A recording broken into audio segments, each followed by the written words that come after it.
عزیز ہم وطنوں، پاکستان کی سرزمین بنجر ہو چکی ہے اور یہاں پر کچھ اگنے کو پیدا ہونے کو تیار نہیں۔ میں یہ کیوں کہہ رہا ہوں؟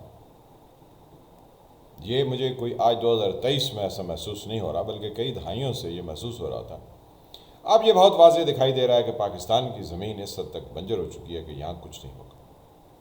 یہاں پر تالیاں بجائی جائیں گی اور تالیاں بجا کے اپنی روٹیاں کھری کی جائیں گی، یعنی بنائی جائیں گی، اور ایسے چورن بیچے جائیں گے کہ جس سے 1971 جیسی صورتحال تیزی سے وقوع پذیر ہو۔ سوچنے والوں کے لیے بہت کچھ ہے اور نہ سوچنے والوں کے لیے ست خیرہ۔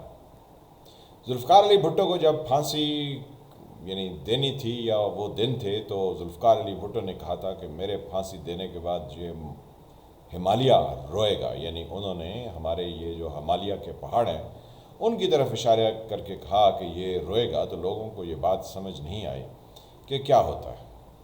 آج پاکستان کی جو صورتحال ہے اس میں ہمالیہ نہیں بلکہ نہ جانے کیا کیا رو رہا ہے، لیکن کان دھرنے والوں نے اس وقت اس پر کان نہیں دھرے تھے۔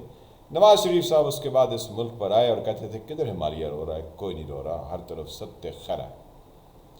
پاکستان میں اس وقت ہمارے جو فوجی بھائی ہیں انہوں نے سویلین سے، تاجروں سے، مختلف لوگوں سے کراچی اور لاہور میں ملاقاتیں کی ہیں اور یوں بتایا ہے کہ گھیرا تنگ کیا جائے گا اور ڈالر کی سمگلنگ اور ڈالر کی ریٹ کو نیچے لایا جائے گا، چینی غائب نہیں کرنے دی جائے گی، وغیرہ وغیرہ۔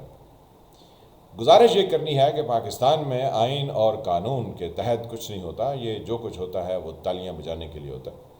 تالیاں پیٹیے جناب، یہ سب کچھ ہو رہا ہے اور بہت اعلیٰ ہو رہا ہے۔ ڈالر 35 روپے 3-4 دن میں نیچے آ گیا ہے اور چینی کو 5-10 روپے 2 روپے کے حساب سے نیچے آ رہی ہے۔ بس تالیاں بجائیے، کیونکہ تالیاں بجانے سے ملک ترقی کرتے ہیں، بس اتنی سی بات ہے۔ آئین اور قانون کو پرے رکھیے۔ یہ جنرل ضیاء نے کہا تھا کہ یہ کیا ہے، کاغذ کا ایک ٹکڑا ہے، اس کو اٹھا کے میں جب چاہوں پھینک دوں اور اس کو پھاڑ کے پھینک دوں۔ تو بس جب اتنی زیادہ سمجھ والے لوگ اس ملک پر حکمران ہوں تو تالیاں بجائیے اور تالیاں بجائیے اور بجاتے جائیے۔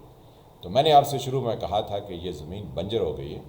ہمیں یہ تو اندازہ تھا کہ یہاں پر 2 نمبر لوگ پیدا ہوتے ہیں، لیکن کوئی ڈنگر نما لوگ بھی یہاں پیدا ہوتے ہیں، اس کا اندازہ 2023 میں بہت واضح ہو چکا۔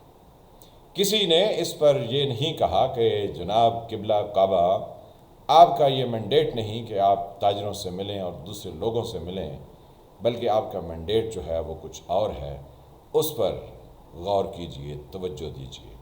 لیکن نہیں، سب تالیاں بجا رہے ہیں اور تعریفیں کر رہے ہیں کہ آپ کی ملاقاتیں بہت اعلیٰ ہیں اور بہت زبردست ہو رہا ہے۔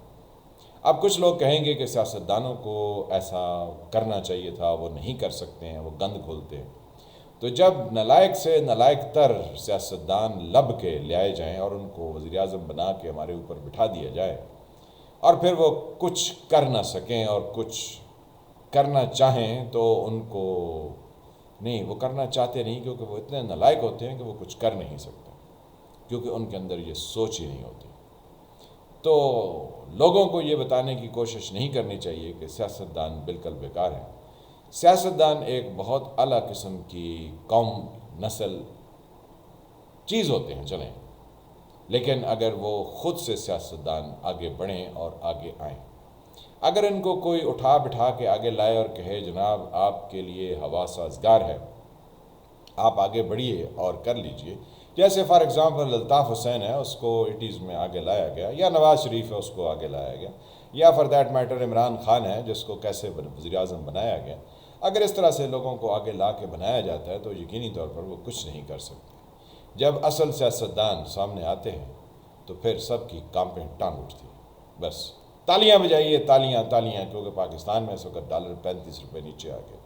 بس ریڈ بٹوین دا لائنز ہے، اگر کوئی سمجھ سکے، نہ سمجھ سکے تو تالیاں بجائیے۔ میں فیل ملک، آپ دیکھ رہے تھے ایس ٹی وی۔ جن فرینڈ نے چینل کو سبسکرائب نہیں کیا وہ اس کو سبسکرائب کریں، گھنٹی کے نشان کو بھی دبا دیں تاکہ آپ کو نئی آنے والی ویڈیوز ملتے رہیں۔ ملتے ہیں کسی نئے ویڈیو کے ساتھ، تب تک کے لیے خدا حافظ۔